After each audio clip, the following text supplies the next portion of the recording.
My name is Nathaniel, and at 67, I finally achieved my lifelong dream of owning a farm in rural Pennsylvania. After 4 decades as an architect in Chicago, I craved peace and simplicity. The rolling hills and open skies offered healing after my wife Margaret passed 3 years ago. Then my son Andrew called with demands that shattered my tranquility. I never expected retirement would mean fighting for my own space in the home I worked my entire life to create.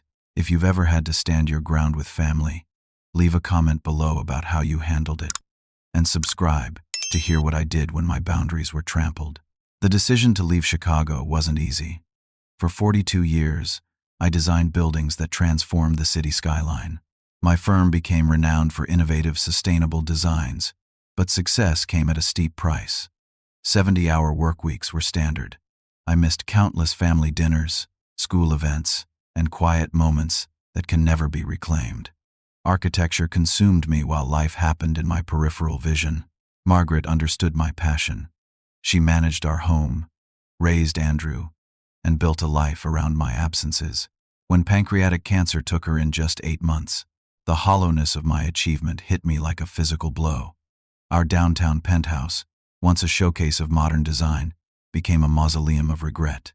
Every award on my shelf reminded me of moments sacrificed with the woman who stood beside me for 4 decades. Andrew flew in for the funeral from New York, where his investment firm was taking off. He stayed 3 days, handled some paperwork, and flew back to his life. We barely spoke about Margaret. Instead, conversations revolved around the estate, investments, and logistics. Looking back, that should have been my first warning. 6 months after Margaret's passing, I put the penthouse on the market. My retirement fund was substantial, and without Margaret to travel with, my plans changed.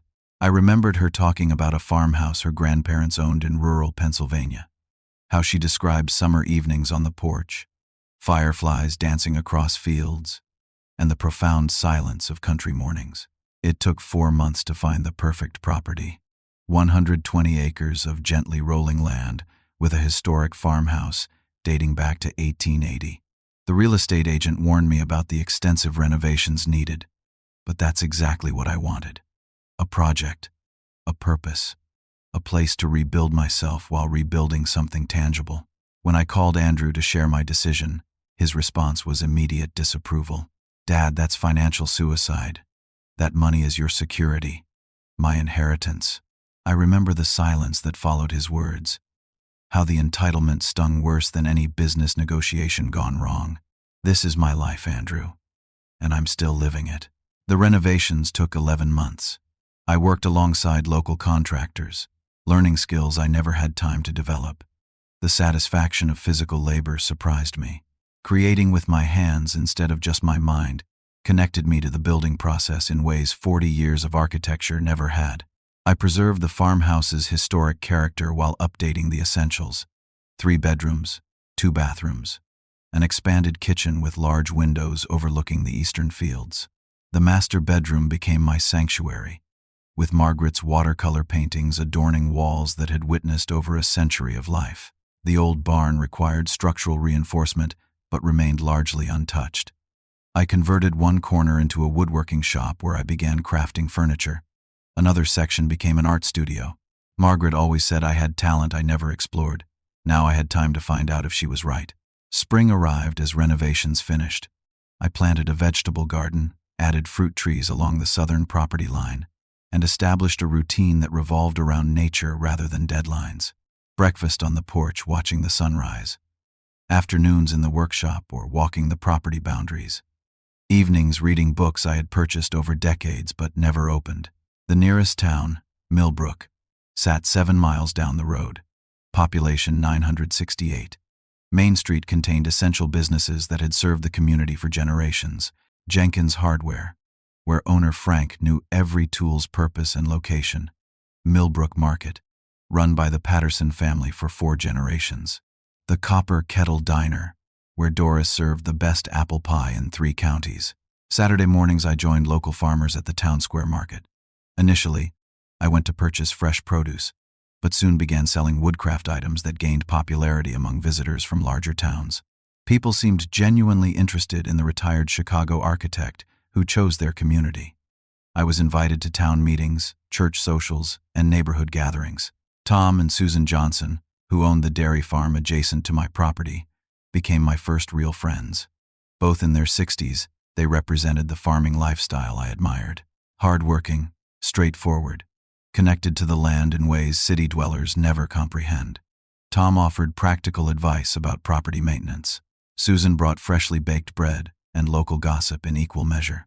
"You're doing something most people only talk about," Tom told me one evening as we sat on my porch watching the sunset. "Changing your life completely takes courage." Their acceptance helped me feel less like an outsider and more like a community member. When Tom's tractor broke down during hay baling, I joined 3 other neighbors who arrived without being asked. We worked until midnight bringing in his crop. The next morning, my porch held baskets of fresh vegetables, homemade preserves, and a cherry pie with a note saying simply, "Welcome to real life, Nathaniel." Andrew called monthly. Conversations brief and superficial. He never asked about my new home beyond property value inquiries. When I invited him to visit, excuses followed. Too busy. Market volatility. Client emergencies. I sent photos showing renovation progress. Sunset views from the porch. Furniture pieces I crafted. His responses, when they came, focused on potential resale value rather than the life I was building. By my first autumn in the farmhouse, I realized I was happier than I had been in decades. The grief for Margaret remained, but transformed into something gentler. I felt her approval in the garden's abundance, the home's renewed character, and my rediscovered creativity. For the first time since losing her, I found myself planning for tomorrow rather than just surviving today. Then came the phone call that changed everything. The morning began like most others. October sunshine filtered through maple trees that framed my eastern view, their leaves brilliant red against clear blue sky. I sat on the porch with coffee, watching wild turkeys forage along the tree line. My day's agenda included splitting firewood for the approaching winter and finishing a walnut bookcase commission for the town librarian. The phone rang just after 8. Andrew's name appeared on the screen, surprising since he typically called Sunday evenings, not Tuesday mornings. "Morning, son. Everything all right?" "Hey, Dad." His voice carried the brisk efficiency I recognized from his business calls. "Quick question. What are your plans for Thanksgiving?" The question caught me off guard. We hadn't spent Thanksgiving together since Margaret died. The previous 2 years, Andrew mentioned client retreats in Aspen and the Bahamas. Nothing specific. Probably dinner with the Johnsons from next door. Why? Great. That simplifies things. Papers shuffled in the background. Linda and I are coming. With her family. Linda was Andrew's wife of 3 years, daughter of a commercial real estate developer in Manhattan. I had met her twice, both times at formal occasions where conversation remained surface level. She seemed pleasant enough, if perpetually distracted by her phone. That would be wonderful. Genuine pleasure warmed me. The guest room is all set up, and I could easily prepare the 3rd bedroom if you're planning to stay a few days. Andrew's tone shifted. About that. We need more space. Linda's parents are coming, and her sister with her husband and 2 kids, plus her grandparents and an aunt. I mentally counted. That's 10 people, Andrew. The farmhouse has 3 bedrooms. Exactly my point. His voice took on the sharp edge I recognized from negotiations. You'll need to take the guest room. We'll need the master bedroom since we're organizing everything. Linda's parents can take the 3rd bedroom, and we'll figure out the rest. The presumption stunned me. Son, there are limits to what the house can accommodate. Perhaps some could stay in town at the Millbrook Inn. It's quite charming, and only 7 miles away. Dad. His voice hardened. Linda's family is used to certain standards. They're doing me a favor, coming all the way out to the middle of nowhere for Thanksgiving. The least you could do is make space. It's not like you need that whole house yourself. My coffee grew cold as the conversation continued. Andrew revealed they planned to stay 2 weeks, not just the holiday weekend. Linda's father wanted to decompress from a stressful quarter. Her siblings wanted their children to experience rural life as an educational opportunity. No one had considered practical matters like sleeping arrangements, bathroom access for 10 people, or whether I might have plans or preferences. When I suggested alternative accommodations again, Andrew's response left me speechless. Look, Dad, you have all that space going to waste. If you don't like it, you can always go back to the city for a couple weeks. Linda's family wants the full farm experience, and frankly, you could use the company. You're becoming a hermit out there. The dismissive tone transported me back to Andrew's teenage years, when entitlement first emerged, despite our attempts to instill gratitude. The difference was that he now stood approaching 40, still expecting the world to arrange itself according to his preferences. Andrew, this is my home. I need to think about this. There's nothing to think about. We arrive November 20th, 10 days from now. His voice softened slightly, misinterpreting my silence as acquiescence. It'll be good for you, Dad. Some life around that big empty house. As the call ended, my hands trembled. Not from age, but from a familiar pressure building in my chest. The same tension that sent me to the emergency room with elevated blood pressure 3 times during my career. Margaret would have known exactly what to say to Andrew. She always maintained family harmony, often at personal cost. I walked to the edge of my property, heart racing with a mixture of anger and disbelief. Golden cornfields stretched toward distant hills. This land represented everything I had worked toward my entire life. The peace I had finally found after decades of professional chaos.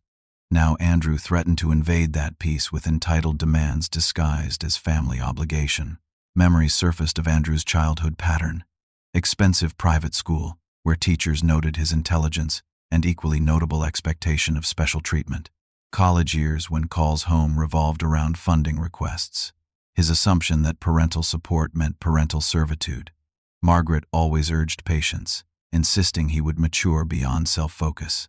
Had I enabled his behavior by providing everything without expectation of respect in return? I spent the afternoon splitting logs with more force than necessary, physical exertion helping process emotional turmoil. By sunset, my decision crystallized. This situation required response, not reaction. A lesson, not a lecture. And perhaps most importantly, a boundary established with respect but absolute clarity. Andrew needed to understand that retirement hadn't diminished me. If anything, it had restored parts of my self-sacrifice during career years. This farm wasn't a consolation prize or waiting room for death. It was my chosen life. And while I would welcome family visits, I would not surrender my home or dignity to unreasonable demands.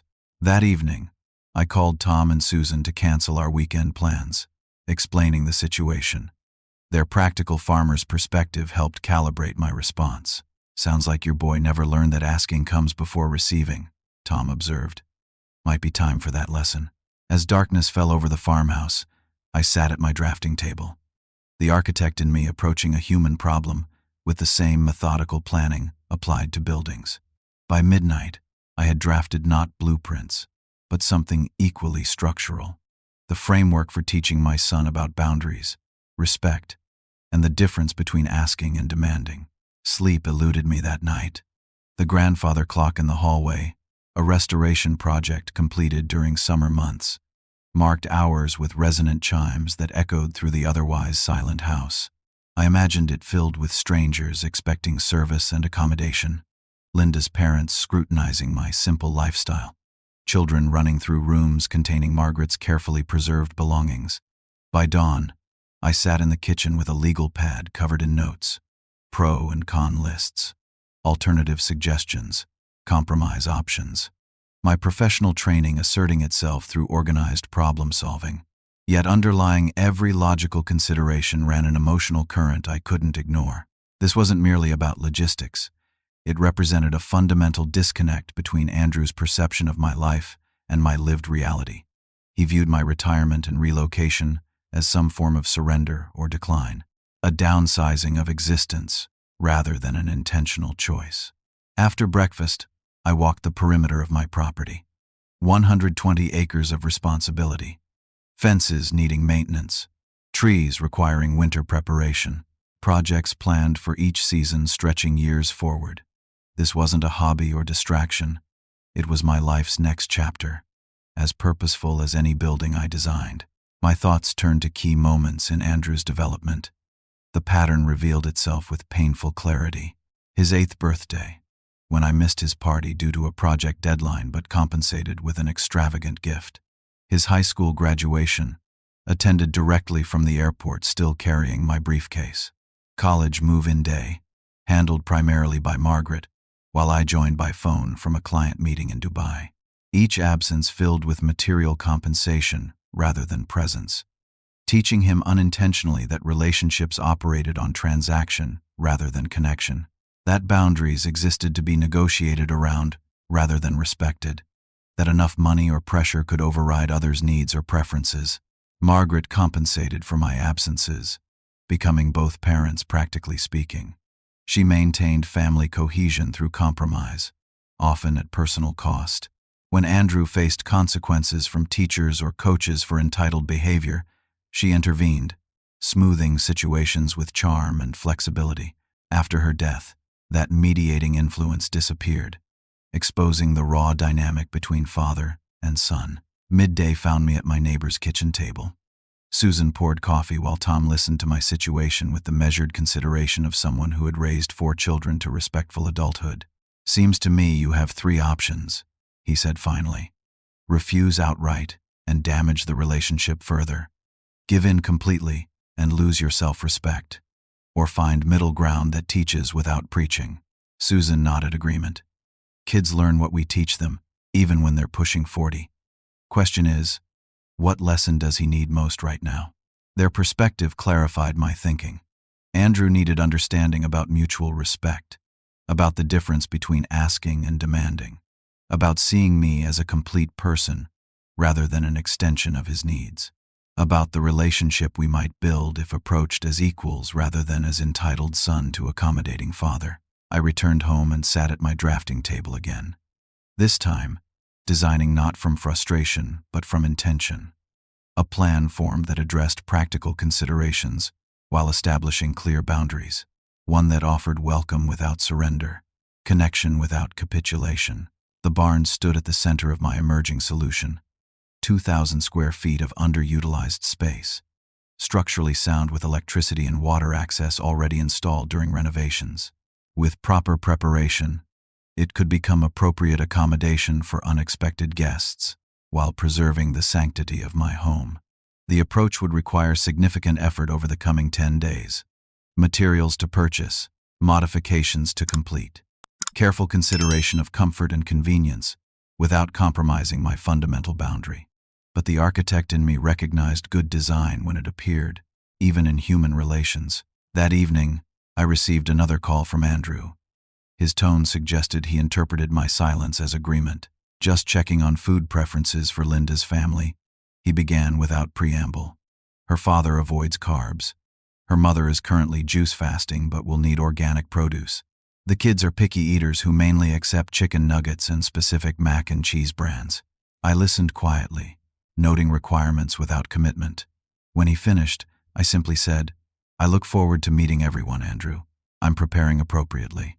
The deliberate ambiguity in my response went unnoticed. He continued discussing arrival times and transportation logistics without once asking if the arrangements worked for me.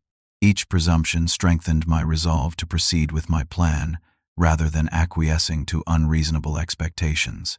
After ending the call, I sat on the porch watching stars appear above the eastern field. Margaret would have approached this differently, with gentle diplomacy and strategic compromise. But Margaret wasn't here, and perhaps her absence created opportunity for new patterns between father and son, healthier ones based on mutual respect rather than habitual roles. The next morning, I drove to Harrisburg to purchase supplies. The planning phase complete, implementation began in earnest. The Harrisburg Home Improvement Warehouse provided most materials needed: air mattresses, space heaters, privacy screens, basic bathroom fixtures, insulation materials. I filled 2 carts and arranged delivery for larger items, earning curious looks from staff, unaccustomed to such extensive purchases from the retired architect they'd come to recognize during renovation months. My next stop was an outdoor recreation store, where I purchased 6 high-quality tents, sleeping bags rated for late autumn temperatures, portable camping shower units, and cooking equipment. The sales associate raised eyebrows at the quantity. "Planning a major camping trip, sir?" "Something like that," I replied, more of a camping experience coming to me. Back at the farm by late afternoon, I began systematic inventory of barn possibilities. The structure measured 60 feet by 40, with 14-foot ceilings in the center section. Previous renovations had established my workshop in the northwest corner and art studio in the northeast section. The remaining space, originally intended for equipment storage, offered approximately 1,500 square feet of potential accommodation. Bill Henderson, a local handyman who assisted during house renovations, arrived the following morning.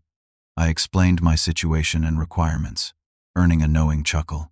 Teaching boundaries to grown children. Toughest construction project there is. We developed a practical approach. The barn's southern section would be partitioned using movable screens and curtains, creating 4 distinct sleeping areas while maintaining necessary flexibility. The existing bathroom, installed during renovations for workshop convenience, would be supplemented with 2 portable camping shower units placed in weatherproofed enclosures. The eastern wall, with its large sliding door opening to mountain views, would become a common area with tables, chairs, and cooking facilities. Propane heaters would provide adequate warmth for November temperatures. The existing Wi-Fi network extended to the barn, addressing inevitable connectivity requirements. Through careful planning, we created accommodations that provided genuine comfort without surrendering the fundamental principle at stake. Guests would have privacy, protection from elements, basic amenities, and beautiful surroundings. What they wouldn't have was unlimited access to my personal space. 5 days into preparations, the farmhouse phone rang. Linda's mother calling directly, bypassing Andrew. "Nathaniel, Barbara Williams here, Andrew's mother-in-law." Her Manhattan accent conveyed efficient authority. "I'm checking on sleeping arrangements.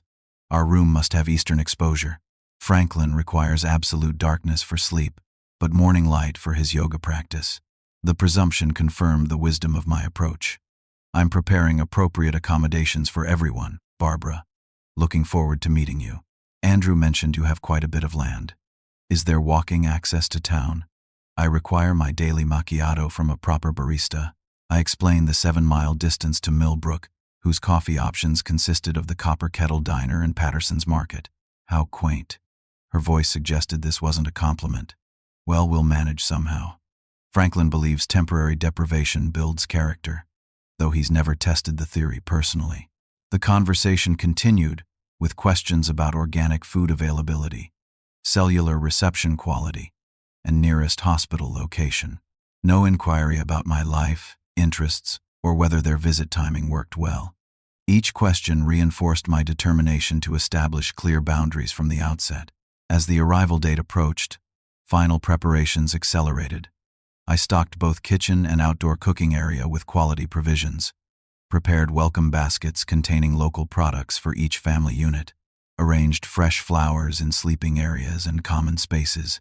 My goal wasn't discomfort or confrontation, but appropriate hospitality on my own terms.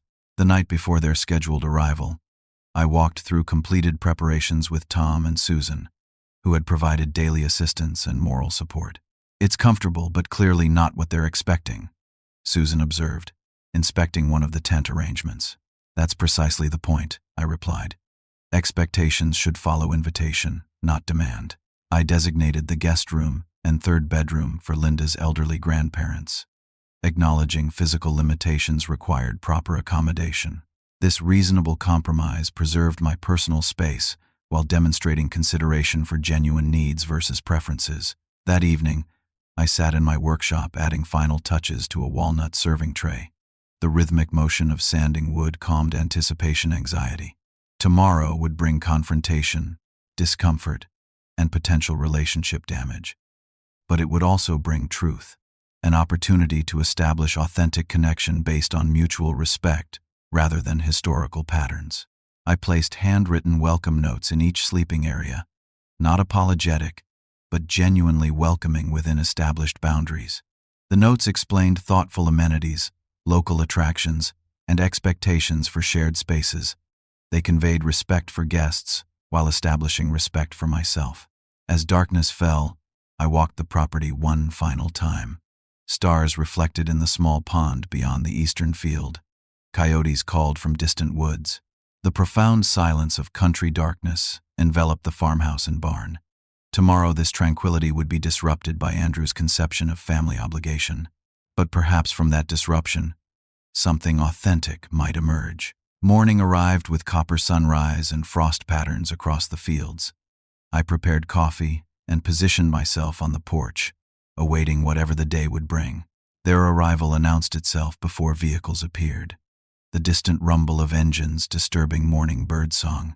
Then visual confirmation as a procession of luxury vehicles navigated my gravel driveway, raising dust clouds visible against autumn sunlight.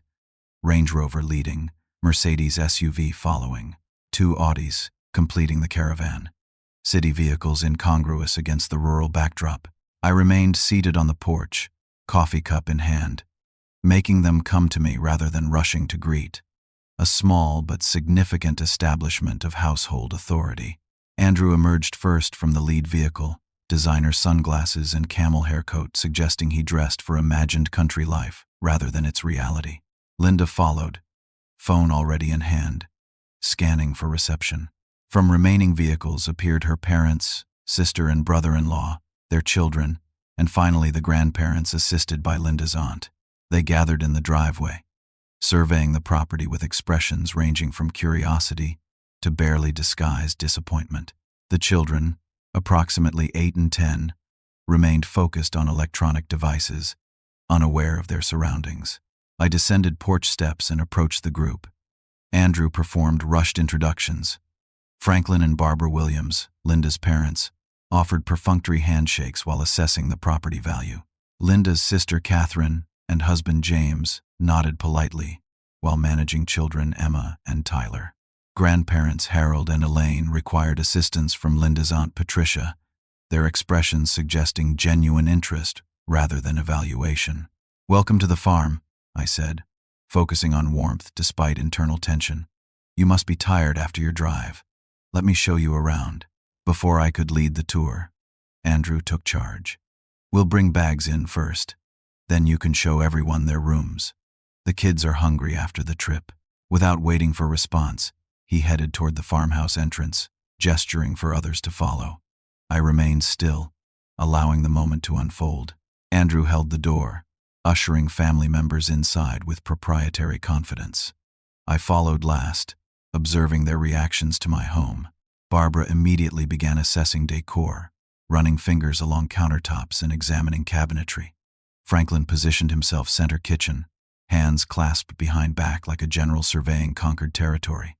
The children sprawled across living room furniture, electronic devices raised against spotty reception. "Quaint," Barbara pronounced, the same tone as during our phone conversation. "Rustic charm, I suppose. The master bedroom has adequate closet space for our things, I presume." Andrew proceeded confidently down the hallway. "Dad's room is back here, biggest in the house with the best view." The group followed. Conversation centered on sleeping arrangements and bathroom access scheduling. No one addressed me directly until Andrew threw open my bedroom door with casual presumption. "This will be perfect for us," he announced to Linda. "We can put your meditation cushion by that window." I cleared my throat. "Actually, I have different arrangements prepared." Andrew turned, noticing my expression for the first time. "We discussed this, Dad. You'll take the guest room during our stay." "No, we didn't discuss it. You informed me of your preferences without asking mine." My voice remained calm but firm. "I've prepared appropriate accommodations for everyone while maintaining my personal space."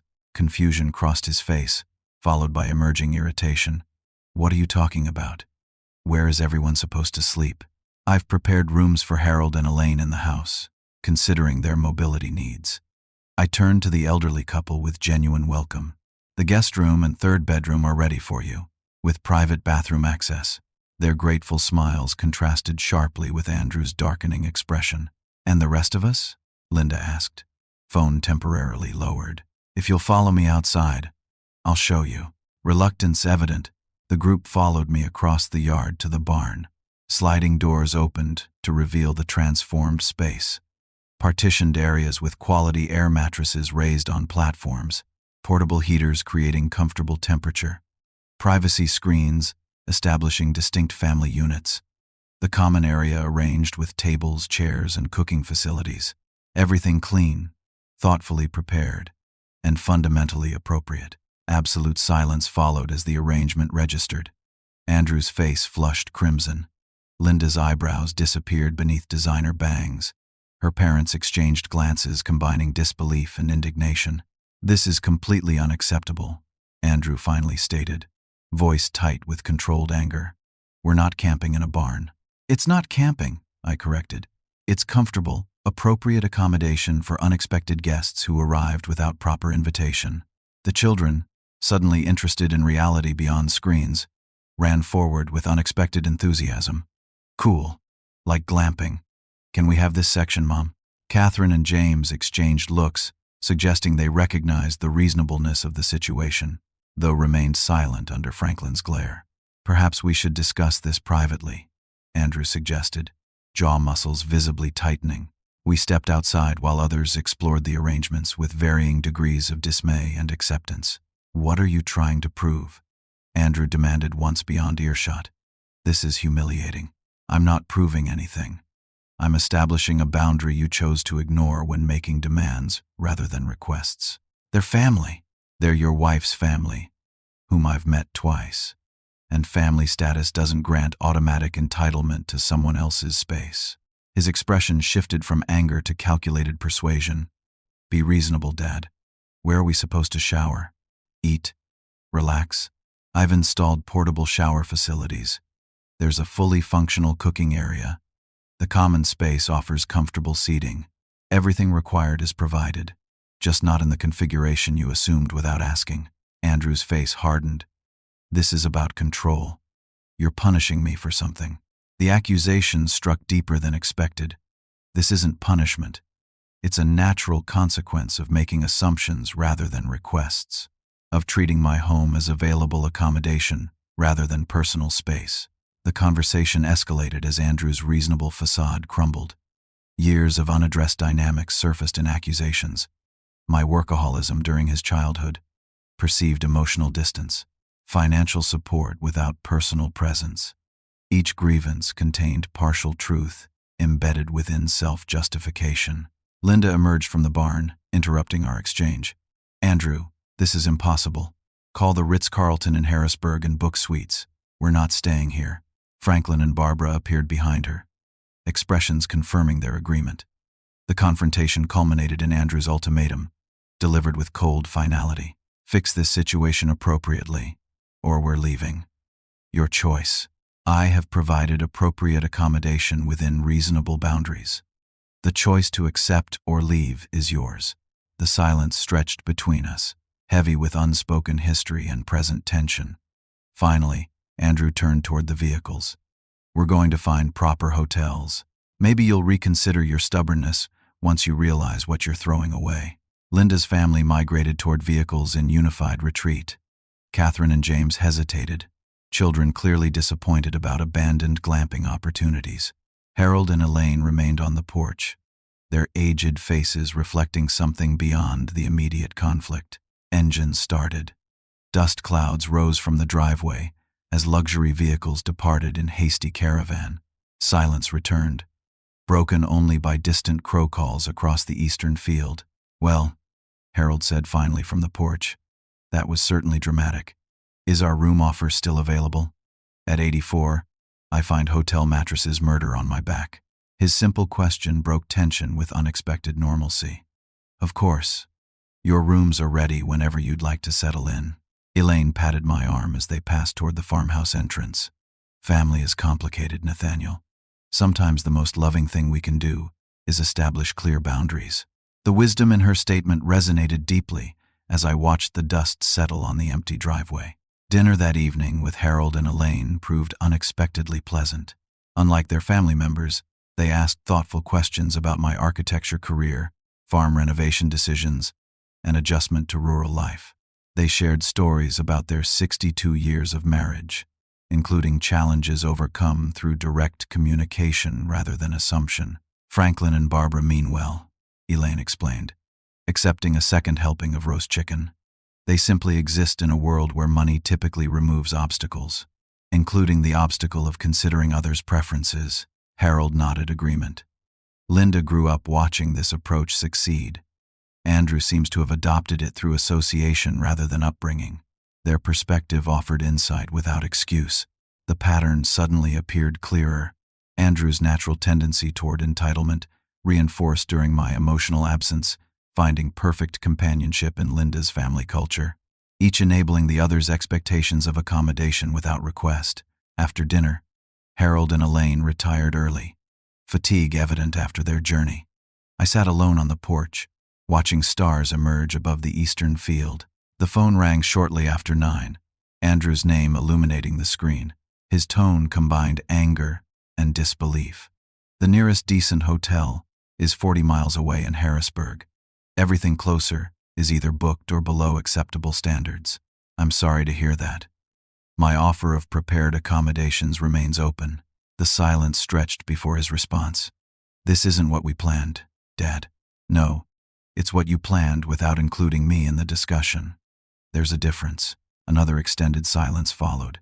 Linda's parents have decided to return to New York tomorrow. Her sister's family will stay at the Harrisburg Hotel. Linda and I are still deciding. Harold and Elaine are comfortably settled here. They're welcome to stay as long as they wish. The call ended without resolution, tension vibrating across digital distance. Sleep came fitfully that night, dreams filled with confrontations where words emerged without sound. Morning arrived with frost patterns across the fields and lingering uncertainty about the day ahead. Harold joined me for early coffee on the porch, wrapped in a borrowed jacket against the chill. Andrew called Elaine's phone last night. He's coming by this morning. Alone. The information settled with mixed implications. Opportunity for honest conversation. Potential for deeper conflict. Necessary regardless of outcome. Andrew's Audi appeared just after 9, single occupant visible behind tinted windows. He parked beside the barn rather than the house, suggesting reluctance despite his arrival. I remained on the porch, allowing him to approach rather than meeting halfway. His expression combined fatigue, frustration, and something resembling uncertainty. Unusual vulnerability for someone who projected consistent confidence, regardless of circumstance. "Can we talk?" he asked, stopping at the bottom porch step. I gestured toward the second rocking chair. Coffee pot and additional mug waited on the small table between them, preparation recognizing possibility rather than assumption. Silence extended as he poured coffee and gathered thoughts. The surrounding farm continued morning rhythms, chickens clucking from their coop behind the house, distant tractor sounds from Tom's fields, wind rustling dried corn stalks awaiting final harvest. "I need to explain something," Andrew finally began, voice lacking its usual assured tone. This trip wasn't entirely what it appeared. He stared into his coffee cup as though reading necessary words from its surface. "My investment firm is struggling. 3 major clients withdrew funds last quarter. Market volatility hit particular sectors where we were heavily positioned." The admission surprised me. Andrew never discussed business difficulties, presenting perpetual success regardless of reality. This vulnerability suggested serious circumstances beyond typical fluctuation. Linda's family doesn't know. Nobody does. We've maintained appearances while attempting to stabilize the situation. He glanced up briefly. This trip was partly about convincing her family everything remains excellent. They have significant investments with the firm. The picture clarified with painful clarity. The entitlement masking desperation. The demands covering fear. The performance intended for audience beyond myself. Why not simply tell me this, Andrew? I would have understood special circumstances. He laughed without humor. When have we ever discussed real problems, real vulnerability? Our conversations stay safely on surface level. Achievement, acquisition, appearance. The truth in his statement struck deeply. Our relationship pattern established over decades. My emotional absence during critical development years. His adaptive response becoming emotional performance rather than authenticity. Both participating in relationship ritual without genuine connection. Franklin is considering withdrawing Linda's trust fund investment from my management. He continued. This trip was meant to demonstrate stability and success. country estate, family harmony, everything under control. Morning sun crested distant trees as conversation continued. Andrew revealed business details previously hidden beneath success narratives. Cash flow problems, staffing reductions, office downsizing disguised as strategic consolidation. The precarious foundation beneath carefully maintained appearance. "I'm not asking for money," he clarified, perhaps reading concern in my expression. "That would require admitting failure to Linda's family." "What are you asking for, Andrew?" The question hung between us, cutting through peripheral explanation to central purpose. He considered his response carefully before answering. "I don't know exactly. Coming alone this morning wasn't planned. It just happened after arguments at the hotel." He set his coffee mug down with deliberate care. "I think I'm asking for something we've never really had. Honest conversation without agenda." The request contained remarkable vulnerability from someone who typically operated through transaction rather than connection. It offered opportunity for relationship recalibration if approached with equivalent honesty. Our conversation continued through morning hours. Topics previously avoided emerged naturally. My acknowledgement of emotional absence during his formative years, his recognition of entitlement patterns developed in response, Margaret's role mediating our interactions rather than facilitating direct communication. By midday, tentative understanding emerged through honest exchange. Not resolution of all issues, but foundation for different relationship possibility. When Andrew finally checked his continuously buzzing phone, missed calls and messages from Linda required response. They're waiting at the hotel, expecting solutions rather than conversation. He sighed, tension returning to previously relaxed posture. "I should go back. Before you leave, I have a suggestion." The plan formed as our conversation progressed. Opportunity emerging from unexpected vulnerability. Invite Linda here, alone, for honest conversation rather than performance. His expression suggested simultaneous recognition of wisdom and fear of potential outcome. She expects solutions that maintain appearances, not truth that disrupts them. Perhaps she deserves opportunity to choose which she truly values. Andrew left with reluctant agreement to consider the suggestion. I remained on the porch long after his departure, processing the morning's revelations. Harold and Elaine emerged for late lunch, tactfully avoiding questions while offering supportive presence. The phone rang mid-afternoon. Linda's name appeared on screen, surprising given our limited previous direct communication. "Andrew told me about your conversation," she began without preamble. "About the financial situation he's hidden from everyone, including me." Her tone contained more confusion than anger, vulnerability rather than accusation. We talked for 20 minutes, her questions direct and incisive, suggesting intelligence previously obscured by social performance. "I'm coming back," she said finally, without parents or expectations, just to talk. Linda's arrival coincided with afternoon transition toward evening, sunset painting western sky copper and gold as her Mercedes navigated the driveway alone. Andrew followed 30 minutes later, separate vehicles symbolic of individual journeys converging rather than unified front. I prepared dinner while they talked privately in the guest room. Harold and Elaine engaged me in conversation about architecture and design, intentionally creating space for necessary discussion occurring elsewhere in the house. When Andrew and Linda emerged for dinner, subtle shifts in their interaction suggested important exchange had occurred. Less performance, more authenticity, individual presence rather than unified facade. The conversation around the table moved between difficult topics with surprising openness. I called my parents, Linda mentioned between dinner courses, told them the truth about our situation, financial challenges, relationship struggles, the barn accommodations being perfectly reasonable under circumstances. Andrew's expression registered surprise tinged with relief. How did they respond? Dad threatened to withdraw all investments immediately. Mom suggested divorce before financial collapse affects family assets. Linda's laugh contained genuine amusement rather than bitterness. Then I explained that their response perfectly illustrated why we've hidden problems rather than addressing them honestly. The evening conversation continued with remarkable candor. Linda revealing her own exhaustion, maintaining expected appearances. Andrew acknowledging how financial pressure distorted priorities and relationships. both recognizing patterns requiring change rather than reinforcement. "We can't stay at the hotel for 2 weeks as planned," Andrew said as evening concluded. "The expense isn't justifiable given our situation. The barn accommodation remains available," I offered, not as punishment but as perfectly reasonable option for family visiting a working farm. Linda's thoughtful consideration preceded response. "Actually, it looked rather charming.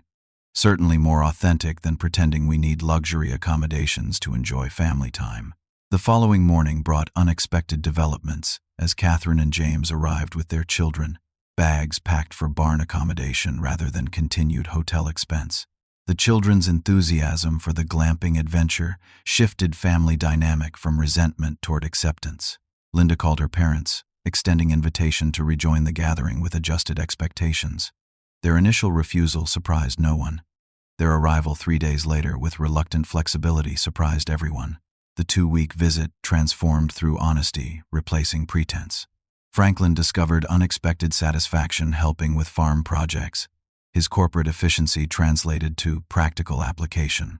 Barbara found interest in garden planning for next season, her aesthetic sense contributing valuable perspective. The children abandoned electronic devices for collecting eggs, feeding chickens, and exploring creek boundaries. Andrew and I established daily coffee ritual on the porch, conversations ranging from business challenges to personal regrets, not erasing decades of disconnection, but building foundation for potential relationship beyond transaction or obligation. "I've been thinking about downsizing the New York apartment," he mentioned one morning. "Moving operations to a smaller office with reduced overhead, practical adaptation rather than maintained appearance," I observed. Linda suggested something similar, focusing on quality client relationships rather than quantity and appearance. These conversations continued throughout their stay, exploring possibilities previously obscured by expectation and assumption. Not sudden transformation, but gradual recognition of alternative approaches to challenges both financial and relational. The barn accommodation, initially perceived as insult, became gathering place for evening conversations around the wood stove. Franklin sharing business war stories. Barbara revealing design career, abandoned for social positioning. Catherine and James discussing education priorities for their children. Harold and Elaine offering perspective from 6 decades of partnership through changing circumstances. By the final days of their visit, the family dynamic had shifted noticeably. Not perfect harmony, but authentic interaction, replacing performance. Honest disagreement, rather than conflict avoidance. Direct requests, replacing entitled demands. The farewell gathering included neighboring farmers Tom and Susan, whose practical wisdom and genuine welcome enhanced the evolving family experience. The contrast between arrival tension and departure warmth demonstrated possibility for relationship recalibration when honesty replaces assumption. As vehicles packed for departure, Andrew approached me privately. "This visit didn't go as planned. It went better than I could have imagined." The simple statement acknowledged transformation beyond expectation. Not complete resolution, but important beginning. I watched the departure caravan navigate the driveway, dust clouds illuminated by morning sunlight. Different departure than imagined by all involved, carrying possibility rather than resentment forward. The farmhouse felt strangely quiet after 2 weeks of constant activity. Familiar solitude previously cherished now contained subtle emptiness. Not loneliness exactly, but awareness of connection's value previously underestimated. The barn returned to workshop and storage function, though evidence of its temporary transformation remained in subtle improvements and additions. Andrew called 3 days after returning to New York. Not our typical monthly obligation, but genuine connection, continuing conversation threads established during their visit. He shared initial steps toward business restructuring. Office space reduced by half.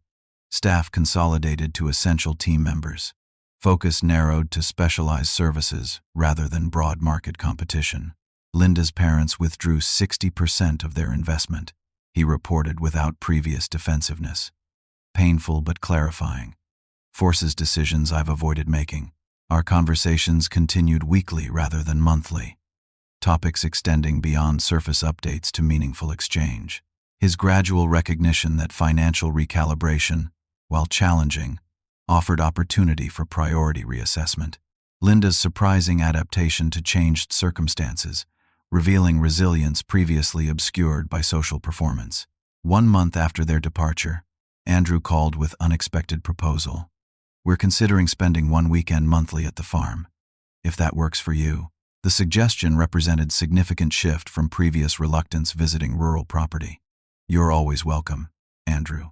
What prompted the change? Linda keeps talking about the garden planning she started with Barbara. "The kids haven't stopped mentioning the chickens since we returned. And honestly, I slept better there than I have in years." These monthly visits established new relationship pattern. Andrew arriving Friday evenings with Linda and occasionally her sister's family. Work clothes replacing business attire, as he engaged in farm projects previously avoided. Our conversations deepening through shared activity rather than obligatory reporting. During their 3rd monthly visit, Andrew raised financial topic previously avoided. "I need advice about downsizing further. The apartment, the cars, everything that's draining resources while maintaining appearance." The request acknowledged expertise beyond financial management. Life experience rather than professional credential. Wisdom accumulated through my own midlife transition from career achievement towards simplified fulfillment. Start by identifying what truly matters versus what merely signals status, I suggested. The difference becomes clearer with honest assessment. This conversation extended beyond single exchange to ongoing dialogue about value, purpose, and authentic success definition. Andrew gradually separating internalized expectations from personal fulfillment sources. Linda discovering talents previously subordinated to social positioning. 6 months after the Thanksgiving confrontation, Andrew called with significant announcement. "We've sold the Manhattan apartment, purchased a smaller place in Brooklyn. The firm is now operating from shared workspace rather than dedicated offices." The changes represented not merely financial adjustment but fundamental priority recalibration. Status symbols exchanged for sustainability. Appearance maintenance replaced by authentic living within actual rather than projected means. During subsequent farm visits, Andrew began showing interest in property management and maintenance, learning skills previously considered irrelevant to his urban financial existence.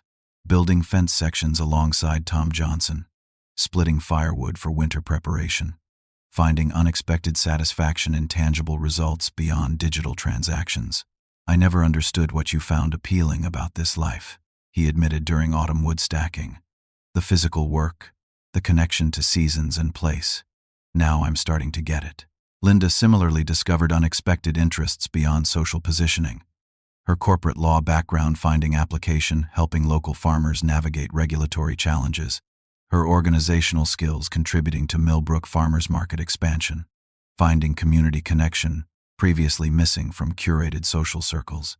Our relationship continued evolving through honest conversation and shared experience.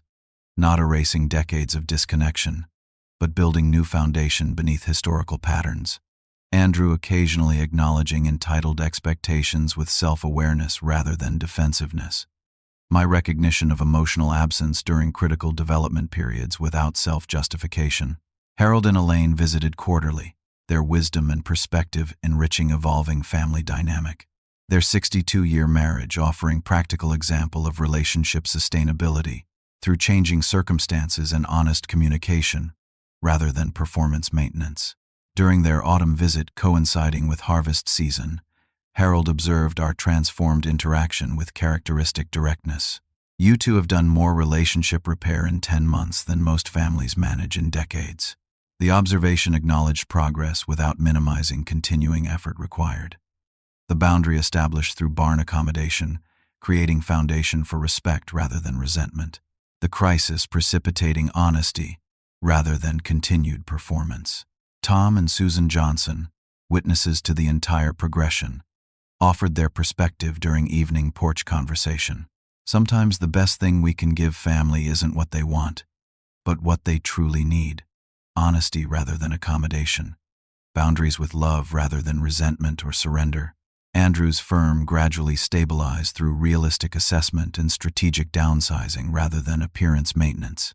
Building sustainable client relationships based on transparent communication rather than projected infallibility. Finding professional satisfaction beyond expansion metrics and status competition. 1 year after the confrontational Thanksgiving visit, Andrew called with significant update. We're considering looking at property near Millbrook.